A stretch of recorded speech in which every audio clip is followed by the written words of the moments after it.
So hi everyone, in this video we will be doing a very interesting question.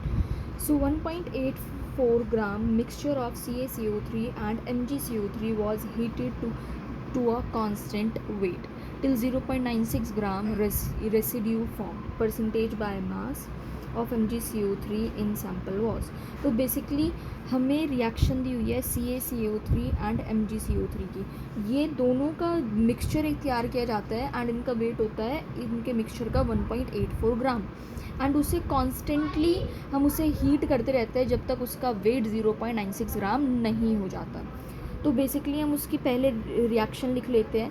CaCO3 के products हमारे बनते हैं CaO and CO2, MgO and CO2.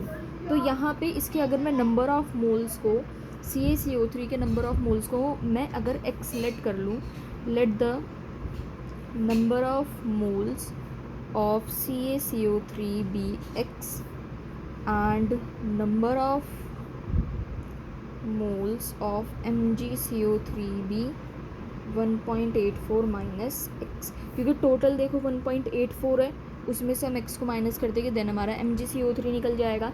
And यहाँ पर मैं इसके नंबर ऑफ मोल्स निकालूँ तो कैसे निकलेगी, x बाय 100 मैंने क्यों लिखा है, because that's the molar weight of CaCO3. And number of moles का फॉर्मूला सभी को पता होगा, वो क्या होता है, number of moles is equal to given mass upon में मोलर मास. मास हमने x मान लिया, मोलर मास हमारा 100 होता ही है.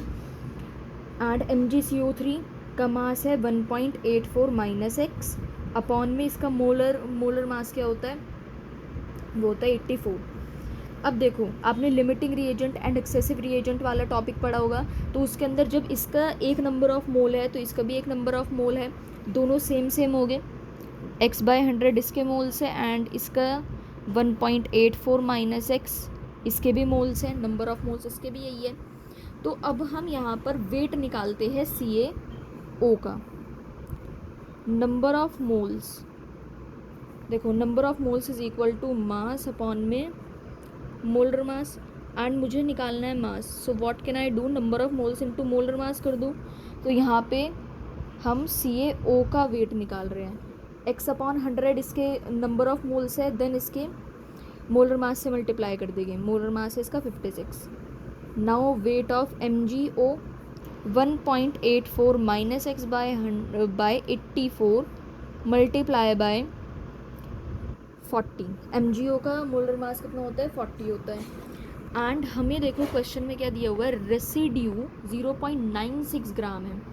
It means CaO and MgO इनका वेट, इन दोनों का वेट है 0.96 ग्राम. तो दोनों को हम इस साइड रख देंगे, 56 by x upon 100 plus 1.84 minus x into 40 by 84. देखो अब हम इसे सॉल्व करना चाहेंगे, बहुत ज़्यादा बड़ा बन जाएगा, इसलिए हम क्या करते हैं, इसे 0.56x हम इसे लिख सकते हैं एंड इसे मैं क्या लिख सकती हूँ 1/2.1.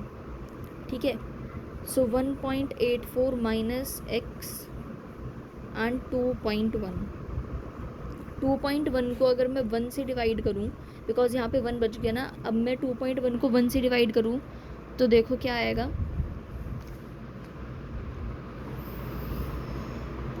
वो आएगा हमारा 0.476 एंड देन हम इसे मल्टीप्लाई करेंगे 1.84 माइनस एक्स. देखो ये ना सबसे ज़्यादा शॉर्टेस्ट मेथड है, अदरवाइज़ बहुत कंफ्यूज हो जाते हैं इसके सॉल्यूशन करने में. ठीक है. तो ये 0.96 हो जाएगा एंड जब हम इसे सॉल्व करेंगे 0.56x प्लस इसे इससे मल्टीप्लाई कर देंगे, ये हमारा आएगा 0.875 minus 0.476, x is equal to 0.96.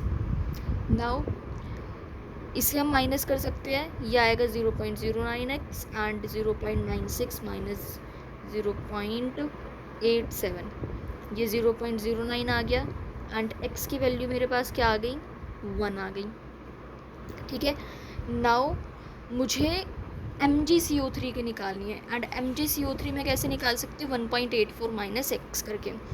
So MgCO3 का वेट क्या होगा 1.84 minus 1 is equal to 0.84।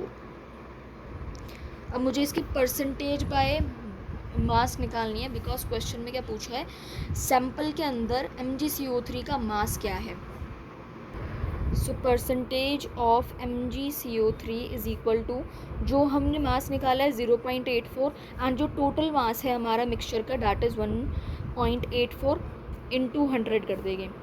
And जब हम इसे सॉल्व करेंगे देन ये हमारा आएगा 45.65%। एंड इससे मिलता जुलता कोई भी आपको ऑप्शन दिख रहा है? Yes, first one is correct.